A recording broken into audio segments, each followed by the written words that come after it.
Баршаңызға қайырлы күн. Барлық қыз-келіншектердің проблемасы бүгін не тамақ істеймін деген болар. Ендеше менің каналымды қарай жүріңіздер, сіздермен пайдалы рецепттермен бөлісетін боламын. Дәмді әрі тез дайындалатын тамақты бірге дайындайық. Бізге осындай еттің жұмсақ жері қажет болады. Етті соломка етіп тураймыз. Әбден жуып алып, қызып тұрған майға қуырып аламыз.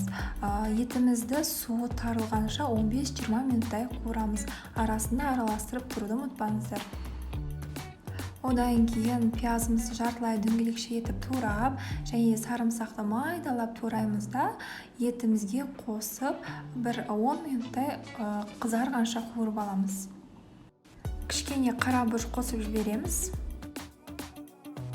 Келесі сәбізімізді осындай теркадан өткізіп, оны да етке салып қуырып аламыз жұмсарғанша.